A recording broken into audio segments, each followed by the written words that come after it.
O Salmo 39 ele é dividido em 3 partes a partir do uso da palavra selá, pausa, que aparece 2 vezes. Então a gente tem a primeira parte do verso 1 a 5, depois a gente tem a segunda parte do verso 6 até o 11 e a última parte do verso 12 e 13. E diz assim o verso 12 e 13, os versos 12 e 13.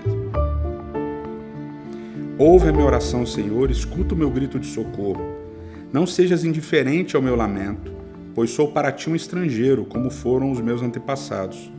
Desvia de mim os teus olhos, para que eu volte a ter alegria, antes que eu me vá e deixe de existir. Literalmente, o salmista pede para que Deus olhe para longe dele. E aqui é um verbo que é o verbo sha'á, que está no imperativo.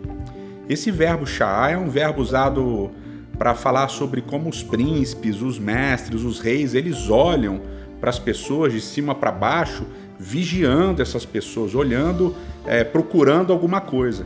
Então, basicamente, o que o salmista está dizendo é: Senhor, se o Senhor ficar olhando atentamente, se o Senhor ficar olhando para achar alguma coisa, o Senhor vai achar. Portanto, olha para longe, afasta o teu olhar de mim. E essa mesma expressão, essa mesma ideia, esse mesmo conceito, com o mesmo verbo, aparece em outro texto poético também, em Jó, capítulo 7. Lá em Jó, capítulo 7, a partir do verso 17, a gente lê assim: Que é o homem para que você lhe dê importância e atenção, para que o examines a cada manhã e o proves a cada instante? Nunca desviarás de mim o teu olhar, nunca me deixarás sós nem por um instante? Se pequei, que mal te causei, ó tu que vigias os homens. Por que me tornaste o teu alvo? Acaso tornei-me um fardo para ti? É interessante porque o salmista e Jó, nesse caso, eles têm uma mesma percepção de Deus, de que Deus fica olhando para achar alguma coisa.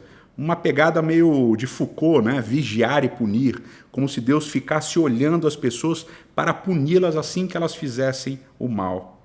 Obviamente que muitas vezes a gente se sente assim. Muitas vezes parece que Deus, pelas nossas concepções de cristianismo, pelas nossas concepções religiosas, que Deus está sempre olhando para achar algum problema, então vir e punir a gente. Mas a gente percebe ao longo de toda a Escritura que mesmo que a gente tenha esse sentimento, mesmo que Jó tivesse esse sentimento, mesmo que o salmista tivesse esse sentimento, que Deus não é assim. Pelo contrário, os olhos de Deus estão sempre dispostos a pousar sobre nós, para nos acolher, para nos receber, para nos perdoar e para nos salvar também.